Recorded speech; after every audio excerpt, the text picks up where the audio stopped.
जय हिंद, वंदे मातरम। मैं आपका दोस्त पंकज प्रजापति गुरुकुल की ऑनलाइन क्लास में आप लोगों का स्वागत करता हूं। आज हम फिर पढ़ेंगे एक नया टॉपिक जिसका नाम है पर्यावरण प्रदूषण, और प्रश्नों के माध्यम से पूरा चैप्टर क्लियर हम कर लेंगे आज। तो चलिए आज के प्रश्न हम शुरू करते हैं। तो आज का पहला जो प्रश्न है पर्यावरण प्रदूषण से संबंधित पहला प्रश्न, निम्नलिखित पराबैंगनी किरणों में से कौन सा अधिक हानिकारक है? ए यूवीए, बी यूवीबी, सी यूवीसी और डी उपयुक्त में से कोई नहीं। तो दोस्तों इसका आंसर होगा यूवीसी। अब यूवीए, यूवीबी और यूवीसी क्या है, थोड़ा सा ये समझ लेते हैं। पराबैंगनी किरणों को इंग्लिश में, अंग्रेजी में अल्ट्रावायलेट रेज कहते हैं, और सूर्य से आने वाली जो प्रकाश किरणें होती हैं उनमें ये पराबैंगनी किरणें उपस्थित होती हैं, और ये जब पृथ्वी धरातल पर पहुंचती हैं तो मनुष्यों को त्वचा संबंधित कई प्रकार के रोग उत्पन्न करती हैं, लेकिन ओजोन परत इनको रोककर मानव जाति को सुरक्षित करती हैं। तो दोस्तों ये पराबैंगनी किरणें बहुत ही हानिकारक होती हैं मनुष्य के स्वास्थ्य के लिए, और इन पराबैंगनी किरणों को उनकी तरंगदैर्घ्य के आधार पर 3 भागों में बांटा गया है, यूवीए, यूवीबी और यूवीसी। तो यहाँ पर जो आंसर होगा सबसे ज़्यादा हानिकारक कौन सी होती है, तो आंसर होगा यूवीसी। तो ये हमारा पहला प्रश्न था। चलिए अगले प्रश्न की ओर बढ़ते हैं। आर्सेनिक द्वारा जल प्रदूषण सर्वाधिक है तो किस राज्य में है आर्सेनिक से जल प्रदूषण सबसे अधिक? आर्सेनिक का सिंबल जो होता है वो AS होता है। देखिए ए ऑप्शन देखते हैं, उत्तर प्रदेश, बी मध्य प्रदेश, सी बिहार में, डी पश्चिम बंगाल में। तो दोस्तों इसको सीधा याद रख लीजिए, सबसे ज़्यादा कौन सा प्रदेश प्रदूषित है आर्सेनिक से? जल प्रदूषण का कारण आर्सेनिक किस राज्य में सबसे अधिक है, तो पश्चिम बंगाल में। चलिए आंसर अगला प्रश्न देखते हैं। निम्नलिखित में से कौन सी ग्रीन हाउस गैस नहीं है? A carbon dioxide, B nitrous oxide, C helium, D methane. तो दोस्तों यहाँ पर कौन ग्रीन हाउस गैस नहीं है, यह आंसर पूछा है। तो यहाँ पर मैं आपको बता दूँ, A carbon dioxide, B nitrous oxide, C D methane, ये तीनों ही ग्रीन हाउस गैस हैं, और जो ग्रीन हाउस गैस नहीं है वो है हीलियम। हमारा आंसर होगा सी, याद रखिएगा, सी हमारा आंसर होगा। तो दोस्तों यहाँ पर ग्रीन हाउस गैस नहीं है तो सी आंसर होगा। चलिए अगले प्रश्न की ओर बढ़ते हैं। देखिए हाँ, यहाँ पर मैंने आपके लिए एक छोटी सी एक स्लाइड बनाई है, एक ट्रिक बनाई है ग्रीन हाउस गैसों को याद करने की। तो आप उसके माध्यम से ग्रीन हाउस गैसों के नाम याद रख सकते हैं। ग्रीन हाउस गैसों से सभी परीक्षाओं में बहुत सारे प्रश्न पूछे जाते हैं। कैसे पूछे जाते हैं, तो कौन सी इनमें से ग्रीन हाउस गैस है, इनमें से कौन ग्रीन हाउस गैस नहीं है, ऐसे ही प्रश्न पूछे जाते हैं। देखते हैं पहला ट्रिक देखते हैं। ओ मीना कल काजल लगाना, ओ मीना कल काजल लगाना, ओ से हो जाएगा ओजोन, मी से मीथेन, ना से नाइट्रस ऑक्साइड, कल से क्लोरोफ्लोरोकार्बन, और का से कार्बन डाइऑक्साइड, और जल से हो जाएगा जलवाष्प। तो मेरे प्यारे मित्रों ये सभी ग्रीन हाउस गैसें हैं।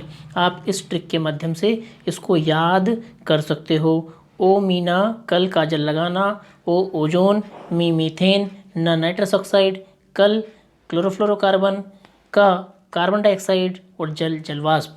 तो इसके माध्यम से आप याद करना। चलिए अगले प्रश्न हमारा कौन सा है देखते हैं। ध्वनि प्रदूषण का मापन किस इकाई द्वारा किया जाता है? ए जूल, बी डेसिबल, सी न्यूटन, डी नैनो इकाई। तो दोस्तों आंसर होगा डेसिबल। ध्वनि प्रदूषण का मापन डेसिबल में किया जाता है। एक बात और मैं बता देना चाहता हूँ कि मनुष्य के कान 70 से 80 डेसिबल तक की ध्वनि को आसानी से सुन सकते हैं, लेकिन इससे अधिक तीव्रता की ध्वनि शोर कहलाती है या फिर ध्वनि प्रदूषण उत्पन्न करती है। याद रखना, हम 70 से 80 डेसिबल की ध्वनि को आसानी से अच्छे से सुन सकते हैं, लेकिन इससे अधिक की ध्वनि हमारे कानों को चुभेगी। चलिए अगले प्रश्न की ओर बढ़ते हैं। आंसर डेसिबल होगा। अंतर्राष्ट्रीय ओजोन दिवस मनाया जाता है।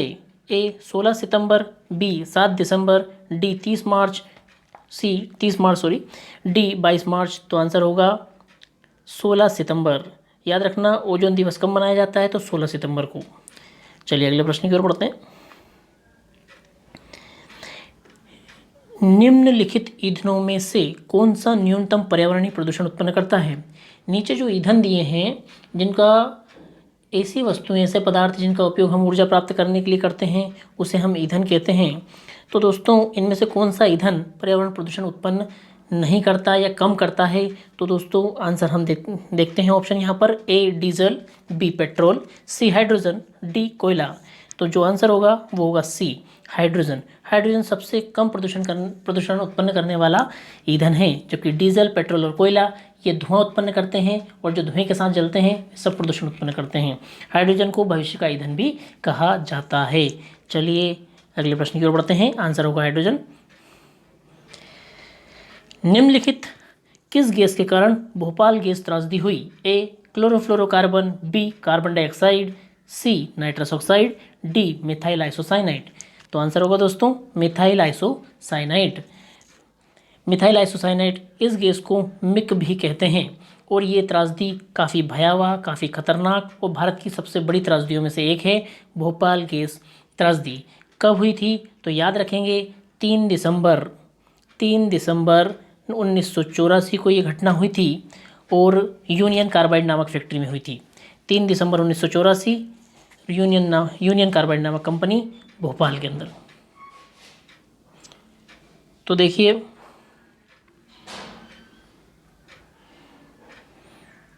आंसर होगा हमारा यहाँ पर मिथाइल आइसोसाइनाइड। चलिए अगले प्रश्न की ओर बढ़ते हैं। ग्रीन मफलर संबंधित है? ए मृदा प्रदूषण से, बी वायु प्रदूषण से, सी ध्वनि प्रदूषण से, डी जल प्रदूषण से। तो दोस्तों आंसर होगा ध्वनि प्रदूषण से। ग्रीन मफलर ध्वनि प्रदूषण से संबंधित है। अब ग्रीन मफलर क्या होता है देखते हैं। तो ग्रीन मफलर क्या होता है समझते हैं। देखिए क्या होता है कि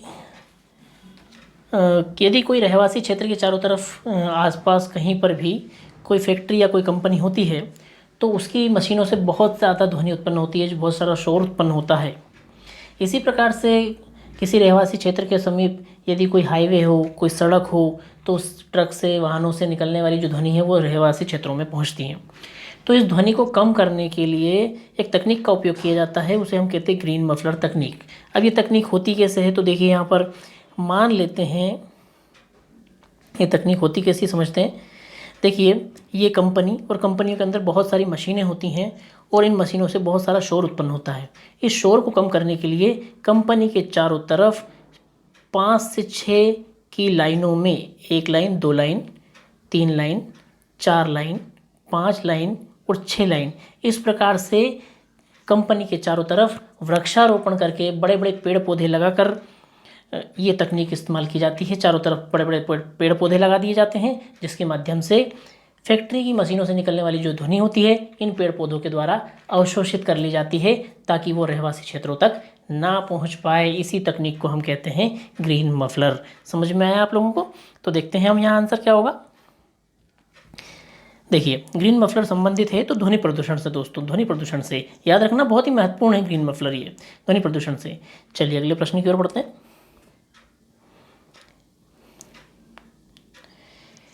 गंगा एक्शन प्लान को लाने का उद्देश्य निम्नलिखित में से किस सुधार हेतु है? ए जल की गुणवत्ता, बी जल का वेग, सी जल की प्रचुरता, डी जल के तापमान। तो दोस्तों इसका आंसर होगा जल की गुणवत्ता, यानी कि जल की गुणवत्ता को सुधारने के लिए गंगा एक्शन प्लान लाया गया था। तो ये आप याद रखें, जल की गुणवत्ता से संबंधित है गंगा एक्शन प्लान, यानी गंगा की सफाई से संबंधित है, सीधी सी बात है, उसे जल को साफ सुथरा बनाने से संबंधित है। चलिए अगले प्रश्न की ओर हम बढ़ेंगे। गैसीय अपशिष्ट है, गैसीय अपशिष्ट है।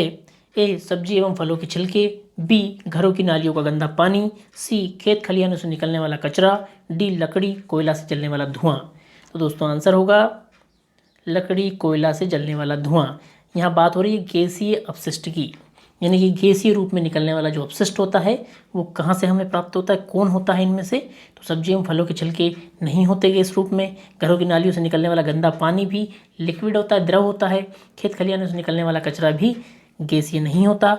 तो आंसर होगा लकड़ी कोयला से जलने वाला धुआं। चलिए अगले प्रश्न की ओर बढ़ेंगे। निम्नलिखित वाहन ईंधनों में से किसको आजकल पर्यावरण स्नेही माना जाता है? वाहन के इन ईंधनों में से किसे पर्यावरण का स्नेही माना जाता है, यानी कि पर्यावरण के लिए जो नुकसान नहीं करता हो, पर्यावरण को हानि नहीं पहुंचाता हो, उसे हम पर्यावरण स्नेही कहते हैं। ए डीजल, बी पेट्रोल, सी द्रवित पेट्रोलियम गैस, डी संपीड़ित प्राकृतिक गैस। तो दोस्तों आंसर जो हो जाएगा वो हो जाएगा डी संपीड़ित प्राकृतिक गैस। अब ये क्या होती है? तो दोस्तों इसको इंग्लिश में हम कहते हैं सीएनजी।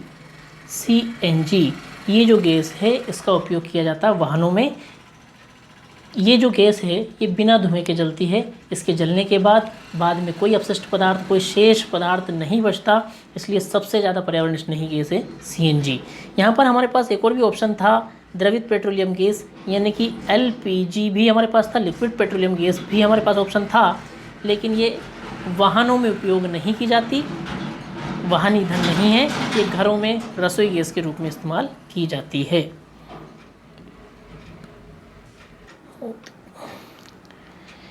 तो दोस्तों आंसर हमारा जो हो जाएगा वो संपीड़ित प्राकृतिक गैस यानी सीएनजी हो जाएगा। चलिए अगले प्रश्न की ओर बढ़ते हैं। कौन सा वायुमंडलीय प्रदूषक अम्लीय वर्षा का मुख्य कारक है? ए SO2 यानी सल्फर डाइऑक्साइड, बी H2S यानी हाइड्रोजन सल्फाइड, सी HCl यानी हाइड्रोक्लोरिक एसिड, डी N2 यानी नाइट्रोजन। तो इनमें से कौन अम्लीय वर्षा का मुख्य कारण है? अम्लीय वर्षा का मुख्य कारण तो आंसर होगा दोस्तों ए SO2 सल्फर डाइऑक्साइड। पहले तो हम ये समझ लें कि अम्लीय वर्षा क्या होती है।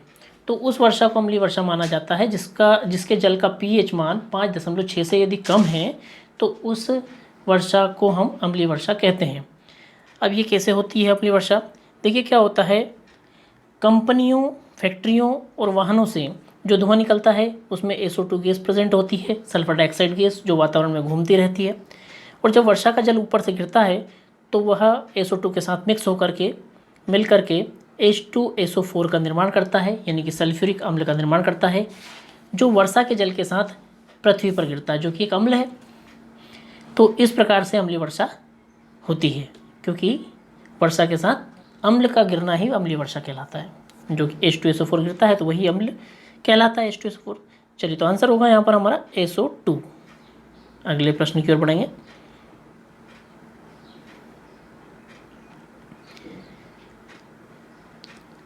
निम्नलिखित में से कौन सी ग्रीन हाउस गैस नहीं है? ए CO2, बी N2O, सी CO, डी CH4। दोस्तों मैंने एक ट्रिक आपको बताई थी, उस ट्रिक के माध्यम से मैंने आपको बताया था कि कौन कौन सी इनमें ग्रीन हाउस गैस है। ओ मीना कल काजल लगाना, ये मैंने आपको ट्रिक बताई थी, उस ट्रिक के माध्यम से मैंने आपको बताया था कौन सी इसमें ग्रीन हाउस गैसें हैं। तो देखिए कार्बन डाइऑक्साइड हमने पढ़ा था, उसमें carbon dioxide green house gas है, N2O नाइट्रस ऑक्साइड भी ग्रीन हाउस गैस है, और मीथेन भी। ओ मीना, ओ से ओजोन, मी से मीथेन, और ना से नाइट्रस ऑक्साइड, कल से क्लोरोफ्लोरोकार्बन, का से कार्बन डाइऑक्साइड, जल से जलवाष्प। तो देखिए ये सभी ग्रीन हाउस गैस हैं, लेकिन जो CO है यह ग्रीन हाउस गैस नहीं है, यानी कि carbon monoxide green house gas नहीं है। चलिए अगले प्रश्न की ओर बढ़ते हैं। किसी नदी के प्रदूषण स्तर की माप की जाती है तो दोस्तों कैसे की जाती है? ए ATP, बी STP, सी BOD, डी WPL। तो दोस्तों किसी भी नदी के प्रदूषण स्तर की माप एक टेक्निक के द्वारा की जाती है, उसे हम कहते हैं BOD। आप इसका पूरा नाम याद रखना, बायोलॉजिकल ऑक्सीजन डिमांड। इसके माध्यम से किसी भी नदी के प्रदूषण स्तर की माप की जा सकती है, ये एक तकनीक है BOD, बायोलॉजिकल ऑक्सीजन डिमांड। याद रहेगा, बायोलॉजिकल ऑक्सीजन डिमांड। चलिए अगले प्रश्न की ओर बढ़ेंगे। निम्नलिखित में कौन सी एक ग्रीन हाउस गैस है? ए सल्फर डाइऑक्साइड, बी ऑक्सीजन, सी ऑर्गन, डी मीथेन। तो दोस्तों कौन एक ग्रीन हाउस गैस है? हम ट्रिक के माध्यम से फिर यहाँ आंसर बता सकते हैं। सल्फर डाइऑक्साइड नहीं है, ऑक्सीजन नहीं है, ऑर्गन भी नहीं है, तो यहाँ पर ग्रीन हाउस गैस जो होगी वो होगी मीथेन। मीथेन एक ग्रीन हाउस गैस है। याद करिए ट्रिक को वापस से और उसके माध्यम से यहाँ पर आंसर दीजिए। मीथेन यहाँ पर ग्रीन हाउस गैस है, ये सभी ग्रीन हाउस गैसें नहीं हैं। चलिए अगले प्रश्न की ओर बढ़ेंगे। पृथ्वी पर पहुंचने से पहले ओजोन परत किन किरणों को अवशोषित करती है? ए गामा किरणें, बी एक्स किरणें, सी पराबैंगनी किरणें, डी बीटा किरणें। तो हमारा जो आंसर होगा सी होगा, पराबैंगनी किरणें। अब यहाँ पर एक छोटा सा प्रश्न उठता है कि ओजोन परत क्या है? तो हमारे वातावरण के चारों तरफ पृथ्वी की सतह से, आंसर तो हमें पता चल गया, थोड़ा सा समझ लेते हैं। अब यहाँ पर हमारे वातावरण के चारों तरफ पृथ्वी की सतह से लगभग 30 से 32 किलोमीटर की ऊंचाई पर एक परत होती है ओजोन, जिसका सूत्र होता है O3। ऑक्सीजन से ही बनी हुई है ये, ऑक्सीजन के परमाणुओं से मिलकर के ये बनी होती है O3। ओजोन का जो सूत्र होता है वो O3 होता है और 30 से 32 किलोमीटर की ऊंचाई पर लगभग पृथ्वी सतह से यह होती है, ये ओजोन परत होती है। तो ये रहा हमारा सूर्य, और सूर्य से आने वाली, ये रहा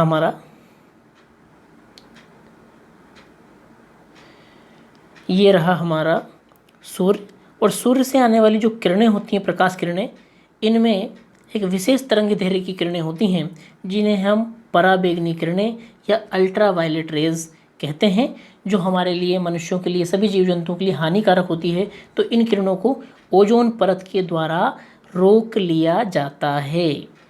समझ गए होंगे आप लोग, ओजोन परत के द्वारा इन हानिकारक पराबैंगनी किरणों को रोक लिया जाता है। तो ओजोन परत किन किरणों को रोक लेती है? पराबैंगनी किरणों को रोक लेती है, जो बहुत ही ज़्यादा हानिकारक होती है मनुष्यों के लिए। तो आंसर हमारा होगा पराबैंगनी किरणें। चलिए अगले प्रश्न की ओर बढ़ते हैं। विश्व उष्मायन के लिए निम्न में से कौन एक कारक है? ए वाहनों से निकली गैसें, बी पेड़ पौधों से निकली गैसें, सी भट्टियों से निकली गर्म हवा, डी रसोई गैस। तो दोस्तों आंसर होगा वाहनों से निकली गैसें विश्व उष्मायन के लिए। देखिए, पहले मैं आपको बता दूं ये विश्व उष्मायन क्या है। तो विश्व उष्मायन को हम ग्लोबल वार्मिंग के नाम से भी जानते हैं। देखिए, वाहनों के द्वारा, फैक्ट्रियों के द्वारा कई प्रकार की गैसें उत्पन्न की जाती हैं, जिनमें से मैंने आपको कुछ ग्रीन हाउस गैसों के नाम बताएं। वे भी कंपनियों से, फैक्ट्रियों से, मशीनों से, वाहनों से निकलती हैं, और वे ग्रीन हाउस गैसें वातावरण में हवा के साथ मिक्स होकर के घूमती रहती हैं। लेकिन सबसे बड़ी चीज़ क्या है कि सूर्य से आने वाली जो किरणें होती हैं वे पृथ्वी पर आती हैं, और पृथ्वी पर आ तो जाती हैं, लेकिन इन गैसों के द्वारा जो फैक्ट्रियों और वाहनों से निकाली जा रही है, इन गैसों के द्वारा उस ऊष्मा को अवशोषित कर लिया जाता है। वो वातावरण से वापस बाहर नहीं जा पाती, जिससे लगातार वातावरण का तापमान बढ़ता जा रहा है। ये घटना एक विश्वव्यापी समस्या बनती जा रही है, और इसी घटना को हम विश्व उष्मायन या ग्लोबल वार्मिंग कहते हैं। चलिए मैं थोड़ा सा समझाने का आपको प्रयास करता हूँ। जैसे कि ये रहा हमारा सूरज, और ये रहा हमारा वातावरण, और वातावरण में कई प्रकार की ग्रीन हाउस गैसें घूम रही हैं, जैसे कि SO2, CO2, और मुख्य रूप से CO2 माना जाता है उस विश्व उष्मायन का कारण, और इसके अलावा N2O। तो ये कुछ गैसें हैं जो वाहनों से, कंपनियों से छोड़ी जाती हैं। अब ये गैसें अब सूर्य से प्रकाश किरणें आती हैं और ओजोन परत को पार करके पृथ्वी तक पहुंचती है, पृथ्वी के तापमान को बढ़ाती हैं। लेकिन इनमें से जो कुछ किरणें होती हैं वे पृथ्वी के धरातल से परावर्तित होकर या उत्सर्जित होकर पुनः वातावरण से बाहर चली जाती हैं। लेकिन इनमें से कुछ किरणें जो होती हैं, इन गैसों के द्वारा, जो गैसें हमारे पास ये रही, जैसे SO2, N2O, CO2, ये जो गैसें हैं, कुछ किरणें इनके द्वारा अवशोषित कर ली जाती हैं, जिसकी वजह से हमारे वातावरण का तापमान लगातार बढ़ता ही जा रहा है। इसी को हम कहते हैं विश्व उष्मायन। तो आपको ये समझ में आ गया होगा। फिर देखते हैं, अगले वीडियो में नहीं आया होगा तो ग्रीन हाउस प्रभाव हम आपको पूरा समझा देंगे। आप कमेंट्स कर दीजिए मुझे यदि ये बात समझ में नहीं आई हो, तो मैं आपको विश्व उष्मायन या फिर ग्लोबल वार्मिंग या फिर ग्रीन हाउस प्रभाव में पूरा समझा दूंगा आपको। चलिए अगले प्रश्न की ओर पढ़ेंगे। तो यहाँ हमारा जो आंसर होगा वो वाहनों से निकली गैसेस। अगले प्रश्न की ओर पढ़ते हैं। वायु प्रदूषण को कम किया जा सकता है, तो कैसे कर सकते हैं? ए वृक्षों द्वारा, बी मछलियों द्वारा, सी जंतुओं द्वारा, डी सूर्य प्रकाश द्वारा। दोस्तों यहाँ सीधा सा आंसर हो जाएगा वृक्षों द्वारा। वायु प्रदूषण को कम किया जा सकता है वृक्षों द्वारा। वृक्षों द्वारा कैसे? आपको पता है कि वातावरण की कार्बन डाइऑक्साइड को वृक्ष अवशोषित करते हैं और ऑक्सीजन का निर्माण करते हैं। ऑक्सीजन हमारे लिए जीवनदायिनी गैस के रूप में कार्य करती है, प्राणवायु की तरह कार्य करती है। इसलिए जितनी ज़्यादा ऑक्सीजन वातावरण में होगी या वातावरण में जो प्राकृतिक रूप से हमें प्राप्त ऑक्सीजन है यदि वह बनी रहेगी तो हमारे लिए ज़्यादा अच्छा होगा। इसलिए वृक्षों द्वारा ही वायु प्रदूषण को कम किया जा सकता है। चलिए अगले प्रश्न की ओर बढ़ते हैं। सूर्य की हानिकारक किरणों से पृथ्वी को कौन सा स्तर सुरक्षित रखता है? तो दोस्तों ए आयन मंडल, बी ओजोन स्तर, सी क्षोभ मंडल, डी चुंबक मंडल। तो आंसर होगा ओजोन स्तर। हानिकारक किरणें कौन है? तो पराबैंगनी किरणें हानिकारक हैं और उनको कौन अवशोषित कर लेता है? ओजोन स्तर अवशोषित कर लेता है। तो हमें कौन सुरक्षित रखता है? ओजोन स्तर।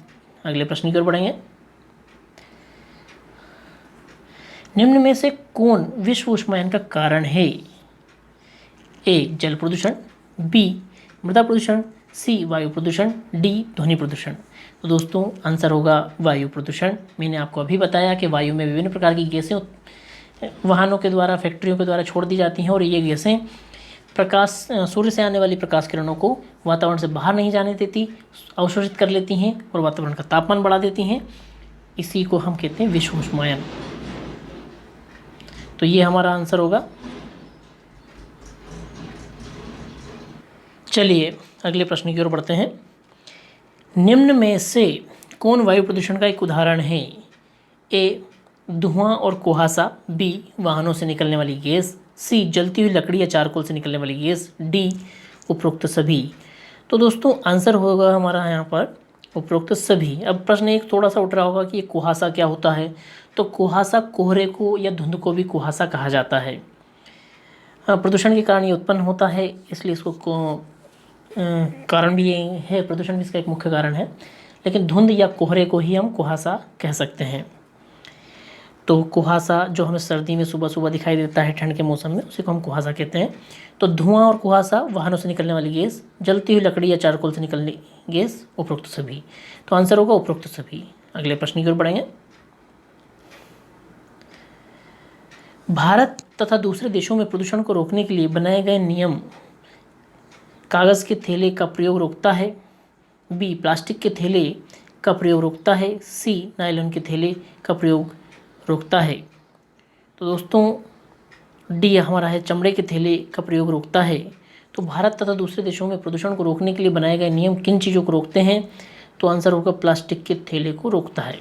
अब प्रश्न उठेगा प्लास्टिक के थैले को क्यों रोकते हैं? तो मैं आपको बता दूं कि प्लास्टिक कभी भी डिग्रेड नहीं होती, कभी भी सड़ती नहीं है और वापस मिट्टी में कभी नहीं मिलती, और मिलती भी है तो इनमें काफ़ी समय लगता है, कई वर्ष लग जाते हैं इसको वापस डिस्ट्रॉय होने में। इसलिए सबसे ज़्यादा प्रदूषण फैलाने वाली जो चीज़ है वो है प्लास्टिक के थैले, प्लास्टिक के बैग, पॉलीथीन बैग्स। तो आपको समझ में आ गया होगा प्लास्टिक के थैले ही हैं। चलिए अगले प्रश्न की ओर बढ़ते हैं। ध्वनि या ध्वनि प्रदूषण मापा जाता है?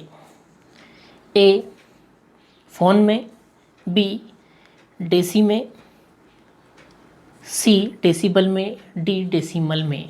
तो दोस्तों आंसर होगा डेसिबल में। ये प्रश्न हमारा पहले भी आ चुका है। ध्वनि प्रदूषण मापा जाता है डेसिबल में। चलिए अगले प्रश्न की ओर बढ़ेंगे। मैंने बता चुका था कि 80 डेसिबल से की तीव्रता से अधिक की जो ध्वनि होती है वह एक प्रकार का शोर कहलाती है और वह ध्वनि प्रदूषण का कारण बनती है, ध्वनि प्रदूषण उत्पन्न करती है। 80 डेसिबल से अधिक की ध्वनि, हमारे कान 80 डेसिबल तक की ध्वनि को सुन सकते हैं। चलिए अगले प्रश्न की ओर बढ़ते हैं। कीटनाशकों के अत्यधिक इस्तेमाल से होगा ए वायु प्रदूषण, बी ध्वनि प्रदूषण, सी जल प्रदूषण, डी ये सभी। तो कीटनाशकों के उपयोग से या इस्तेमाल से होगा क्या होगा? वायु प्रदूषण। वायु प्रदूषण नहीं होगा। बी ध्वनि प्रदूषण भी नहीं होगा क्योंकि ध्वनि के साथ नहीं मिलेगी कीटनाशक, ना वायु के साथ मिलते हैं। सी जल प्रदूषण, डी ये सभी। तो दोस्तों आंसर होगा यहाँ पर जल प्रदूषण, क्योंकि कीटनाशकों का छिड़काव कीटों को नष्ट करने के लिए फसलों के ऊपर किया जाता है और जब बारिश होती है तो ये कीटनाशक, ये रसायन वर्षा के जल के साथ मिलकर के हमारे जल स्रोतों में पहुंच जाते हैं, जल स्रोतों में पहुंच जाते हैं, नदी तालाबों में पहुंच जाते हैं, जो कि मनुष्यों के लिए और सभी जीव जंतुओं के लिए काफ़ी हानिकारक होते हैं ये रसायन। इसीलिए जल प्रदूषण का मुख्य कारण कौन बनते हैं? कीटनाशक बनते हैं। तो कीटनाशक से सबसे ज़्यादा मात्रा में जल प्रदूषण होता है। अगले प्रश्न की ओर बढ़ते हैं। कक्षा 5 के विद्यार्थियों को पर्यावरणीय चिंताओं के बारे में पढ़ाते समय प्रीति प्रदूषण पर अधिक बल देना चाहती है। वांछित उद्देश्य को प्राप्त करने के लिए नीचे दिए गए क्रियाकलापों में से कौन सर्वाधिक प्रभावी हो सकता है? प्रश्न आपको समझ में आ गया होगा, मैं ऐसी उम्मीद कर रहा हूँ। कक्षा 5 के विद्यार्थियों को पर्यावरण के बारे में चिंता बताने के लिए, चिंताओं के बारे में पढ़ाने के लिए प्रीति प्रदूषण पर अत्यधिक बल देना चाहती है कि उनको अच्छे से समझा पाए वो प्रदूषण को। तो कैसे समझाएगी वो? इनमें से कौन सा तरीका बच्चों को ये समझा पाएगा कि प्रदूषण कितना हानिकारक है, कितना खतरनाक है प्रदूषण से?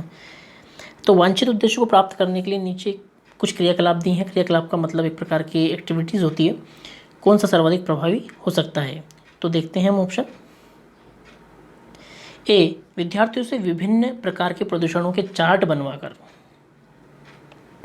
बी, विद्यार्थियों को शैक्षणिक भ्रमण पर ले जाकर किसी प्रदूषित नदी को देखना। सी, विद्यार्थियों से विभिन्न प्रकार के प्रदूषणों से संबंधित समूह परियोजना पर कार्य करने के लिए कहना। डी, किसी विशेषज्ञ को नियंत्रित करके वायु, जल और ध्वनि प्रदूषण पर भाषण। तो देखिए, चार्ट बनाने से उनको समझ में नहीं आएगा।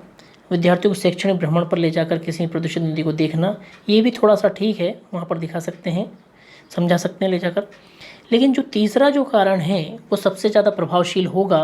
क्यों?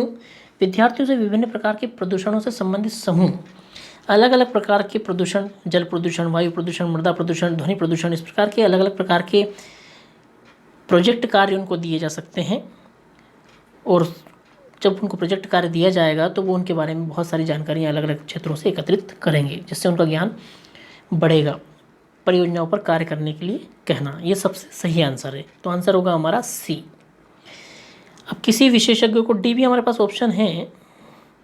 अब डी ऑप्शन भी हमारे पास है, तो डी ऑप्शन क्या कह रहा है? देखिए, डी ऑप्शन हमारे पास है, तो डी क्या कह रहा है? किसी विशेषज्ञ को नियंत्रित करके वायु, जल और ध्वनि प्रदूषण भाषण। अब भाषण से सिर्फ समझ सकते हैं, लेकिन पूरी तरीके से उनको इतने अच्छे से क्लियर नहीं हो पाएगा। तो जो सबसे अच्छा आंसर है वो सी होगा। अगले प्रश्न की ओर बढ़ेंगे। वायु प्रदूषण प्रकरण पढ़ाने के लिए 4 अलग अलग विज्ञान शिक्षक 4 तरह की शिक्षक पद्धतियों का प्रयोग करते हैं। वायु प्रदूषण पढ़ाने के लिए 4 अलग अलग विज्ञान शिक्षक 4 तरह की शिक्षण विधियों का प्रयोग करते हैं। निम्न में से कौन सी पद्धति सबसे ज़्यादा उचित होगी? ए, विद्यार्थियों को वायु प्रदूषण पर वृत्त चित्र दिखाना, यानी कि वायु प्रदूषण के ऊपर उनको चित्र दिखा करके समझाना। बी, विद्यार्थियों से कहना कि वे दीपावली से पहले और बाद में वायु के नमूने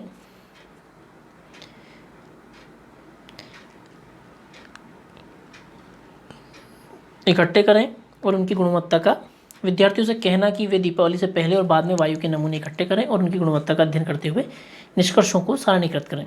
सी, विद्यार्थियों को पाठ्य पुस्तक में से प्रकरण का सस्वर पठन करने के लिए कहना और शब्दावली का अर्थ स्पष्ट कराना। डी ऑप्शन है हमारे पास, प्रकरण पूरा करने के बाद अभ्यास में दिए गए सभी प्रश्नों के उत्तर लिखवाना। तो वायु प्रदूषण पर वृत्त चित्र दिखाना बहुत ज़्यादा प्रभावशील नहीं होगा।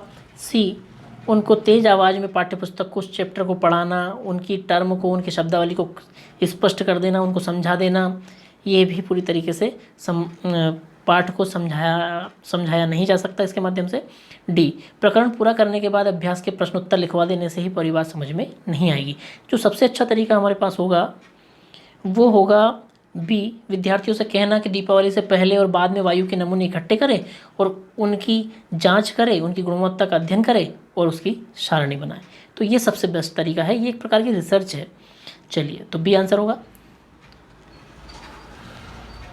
सभी बड़े शहर सड़कों पर भारी संख्या में वाहनों के कारण पर्यावरण प्रदूषण की समस्या का सामना कर रहे हैं। बिल्कुल कर रहे हैं सारे बड़े शहर। पर्यावरण संरक्षण के लिए शहर के लोग व्यक्तिगत रूप से के माध्यम से अपना सहयोग दे सकते हैं। किस माध्यम से अपना सहयोग दे सकते हैं? तो देखते हैं हम ऑप्शन के माध्यम से किस माध्यम से शहर के लोग व्यक्तिगत तरीके से यानी कि स्वयं कैसे योगदान दे सकते हैं इस पर्यावरण प्रदूषण को कम करने के लिए। तो ऑप्शन देखते हैं। ए, आने जाने के लिए सार्वजनिक यातायात व्यवस्था का प्रयोग करने। बी, अक्सर घर से बाहर जाने से बचने। सी, व्यक्तिगत वाहन जैसे स्कूटर, कार आदि नहीं रखने। डी, पर्यावरण सुरक्षित सीमा के लिए व्यक्तिगत वाहन के इंजन की नियमित रूप से जांच करवाने से। थोड़ा सा आप भी इसके बारे में विचार कीजिए, कौन सा आंसर हो सकता है? आने जाने के लिए सार्वजनिक यातायात व्यवस्था का प्रयोग करने से। बी, अक्सर घर से बाहर जाने से बचने से। सी, व्यक्तिगत वाहन जैसे स्कूटर, कार आदि नहीं रखने। डी, पर्यावरण सुरक्षित सीमा के लिए व्यक्तिगत वाहन के इंजन की नियमित रूप से जांच करवाने से। तो जो आंसर होगा दोस्तों वो होगा ए। यदि हम एक कॉलोनी में 3-4 लोग रहते हैं या तो सीधी सी बात यह है कि हम कहीं भी जाएं तो ज़्यादातर हम सार्वजनिक यातायात यानी कि जो बसें सार्वजनिक रूप से चल रही हैं, तो हमारा सबसे सटीक जो आंसर हो जाएगा वो हो जाएगा ए।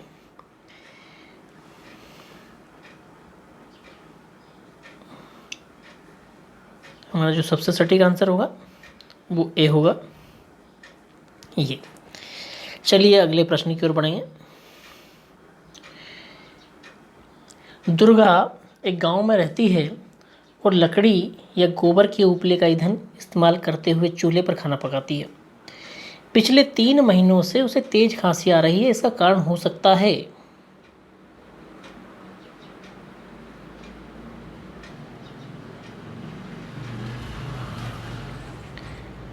क्या कारण हो सकता है? ए, उसकी झोपड़ी के अंदर और बाहर प्रदूषण तथा वृद्धावस्था। तो क्या कारण हो सकता है उसकी खांसी का? वो उपले और लकड़ी ईंधनों का इस्तेमाल करके भोजन का निर्माण करती है चूल्हे पर। क्या कारण हो सकता है? ए, उसकी झोपड़ी के अंदर और बाहर प्रदूषण तथा वृद्धावस्था। बी, ईंधन के जलने से उत्पादित कार्बन मोनोऑक्साइड जा उसके श्वसन नली में जमा हो गई होगी। सी, जलते हुए ईंधन से उत्पादित काला धुआं जो उसके श्वसन नली में जमा हो गया होगा। डी, जलते हुए ईंधन के धुएं से उसे एलर्जी हो गई होगी। तो कौन सा कारण होगा? सोचिए आप भी थोड़ा सा। तो दोस्तों जो आंसर होगा वो होगा बी, ईंधन के जलने से उत्पन्न कार्बन मोनोऑक्साइड जा कर के उसके श्वसन नली में जमा हो गई है, उसकी वजह से उसको खांसी की समस्या हो रही है। तो बी आंसर बिल्कुल सही होगा। चलिए अगला प्रश्न आज का देखते हैं। रानी अपने घर का कूड़ा नीचे दर्शाए तरीके से 2 ढेरियों में अलग करती है। अब नीचे क्या दर्शाया देखते हैं। 2 हमारे पास बॉक्स दे रखे हैं, इन बॉक्स के माध्यम से हम समझते हैं। केले का छिलका, सब्जियों के छिलके, सूखी पत्तियां वो एक बॉक्स में इकट्ठा करती हैं। जैम की बोतल यानी कांच की होती नॉर्मली, सॉस की बोतल, उपयोग में लाई गई टूथपेस्ट ट्यूब, प्लास्टिक के खिलौने वो एक अलग बास्केट में, अलग डिब्बे में इकट्ठा करती है और ये एक अलग बॉक्स में, ये सारी चीज़ें एक अलग बॉक्स में और ये सारी चीज़ें एक अलग बॉक्स में इकट्ठा करती है।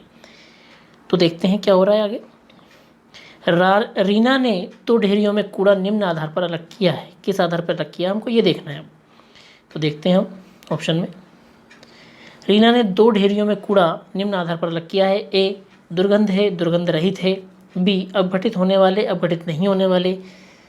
सी, पुनः चक्रण किया जा सकता है, पुनः चक्रण नहीं किया जा सकता है। डी, घरेलू कचरा है और औद्योगिक कचरा है। सोचिए आप, जवाब दीजिए। तो दोस्तों जो रीना ने ये तरीका क्यों अपनाया, तो आंसर होगा बी, अपघटित होने वाले और अपघटित नहीं होने वाले कचरे को उसने 2 अलग अलग बॉक्स में इकट्ठा किया है। अब ये बात अपघटित होना और अपघटित होना नहीं क्या होता है ये थोड़ा सा समझते हैं। देखिए जो पदार्थ सड़ कर के पुनः मिट्टी में मिल जाते हैं वे उन्हें कहते हैं अपघटित होने वाले पदार्थ, जबकि जो कभी नहीं सड़ते, जो कभी खराब नहीं होते, दोबारा भूमि में नहीं मिल सकते, उन्हें हम कहते हैं अपघटित नहीं होने वाले पदार्थ। तो कांच, सॉस की बोतल, पेस्ट के जो होते हैं, पेस्ट की जो डिब्बियाँ होती हैं, वे प्लास्टिक के खिलौने, ये कभी भी नष्ट नहीं होते, कभी भी दोबारा कभी डिग्रेड नहीं होते। लेकिन केले का छिलका, सब्जियों के छिलके, सूखी पत्तियाँ, ये सब डिग्रेड हो जाती हैं। तो दोस्तों, ये थे पर्यावरण प्रदूषण से संबंधित आज के बहुत ही महत्वपूर्ण प्रश्न। तो मेरे प्यारे शिक्षकों, मेरे आदरणीय शिक्षकों, मैं अनुरोध करता हूँ इन प्रश्नों को आप देखिए, सुनिए, समझिए और तैयारी करते रहिए। तो आज के लिए बस इतना ही। नमस्कार, गुड बाय। अगले वीडियो में फिर मैं आपको नए प्रश्नों के साथ फिर मिलूँगा। तब तक के लिए धन्यवाद।